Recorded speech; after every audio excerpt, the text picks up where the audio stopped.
Greetings and welcome to another edition of the Jacksonville Buzz. I am your host, Adrienne Houghton. Joining me in the studio today is Benjamin Ballard from the Taylor Belle Foundation. Welcome, Benjamin. Thank you. Thank you for having me. So first of all, tell me a little bit about yourself and why you created the Taylor Belle Foundation. So I'm a native of Jacksonville, Florida. Played sports here my entire life. Went to college. Had a short stint into professional sports. Came back to work as a professional teacher.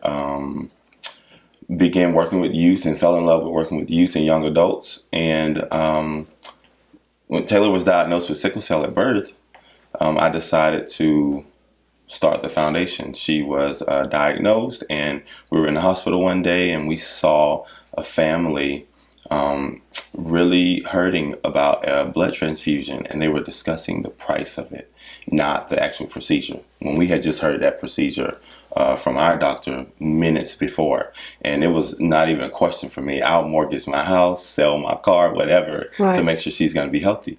And so it broke my heart, and I went back into the hospital and told her mom, like, hey, this is something that disturbed me. And I thought Taylor was asleep with tubes all in her mouth and everything like that. She turns over and says, Dad, what are we going to do about it? Like mumbling. And I said, what is a 5-year-old talking about? What am I going to do about it? I have no idea. And about 6 months later, it flashed before me. Start the foundation, the name, everything. So Taylor Belle Foundation was birthed 2018 because of her, really. And the things that we started to do were helping youth and young adults in the hospital. But we found out that families are very private about those things. Mm-hmm. And so how can we continue to do the work that we wanted to do in the city and in the state of Florida? We started the foundation to branch out. And so we have summer camps now. We have an after-school program that's going to start this year at the end of September.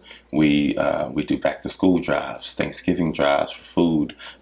We have homelessness activities that we do. We feed the homeless at very large numbers that we do. We do charity events to continue to grow the funds for the foundation. And finally, we're going to do a Toys for Tots this year for the winter break. So I'm super excited about where we're going in the foundation and direction. Busy. I mean, this is a full-time job. Full-time job. So I retired from teaching 2020, right after the pandemic. I retired from teaching and just started doing this full-time now. And it's been very, very, very rewarding.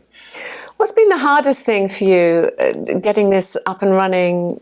Getting the word out. No one knows what we're doing. We are literally a minority started or founded company that is, I would say, it should not be like this, but we are in competition with the Boys and Girls Club and the YMCA, which is amazing that they think I'm competition when we all are servicing youth. Yes. So it's disappointing, but I understand business. But yeah, it's that's been the most challenging thing, is to understand that people think that we're competing when we're all trying to help youth and young adults, and then also families, mothers, fathers who need somewhere for these children to go. With our recent crime that has spiked and is going to spike throughout the summer, we're doing charity events and community events to try and combat those things. I mean, you're obviously raising funds as well. Yes. But there's more to it than just that and summer camps and looking after the youth, because your wife's actually a chef, isn't she? Yes. And she's helping to encourage healthy eating. Yes. Tell me about that. Throughout the camps and different activities that we have, she provides healthy meals for the youth and for the young adults. So even the young adults who volunteer or they come and they work with us during the summer camps, they love and indulge into her food. With her being a private chef, most of her meals are very, very, very healthy, except for what she serves on her food truck. Which is a cheat day type meal. But she is very, very, very into healthy food. She gets fresh ingredients every day from the market. Everyone at the different local markets knows her name because she comes in every single day. Even at home when she's cooking for Taylor and I, she has to eat fresh food. She doesn't freeze anything. She doesn't do leftovers, things like that. And so you're kind of spoiled, really. I am, and no one. I didn't notice that until that's actually true. So she does those things, and we're going to start a community garden at our location to also help families with that. So what do you want the audience to know? What do you want to tell them that is so important to you today? Go to Taylor Belle Foundation. Go visit our website, TaylorBFoundation.org. Check us out. Come out and visit. Call the number. Visit the site. Have you got events coming up or anything? Yes, we have an event April 23rd. April 23rd, we have a community event where we've invited all kind of vendors for youth to get jobs for the summer. So anyone connected, the city of Jacksonville will be there. We have a lot of departments that have reached out to me, to contacted us to come out. We want to get teens jobs for the summer. We want to keep them off the streets. We want to make sure they're safe.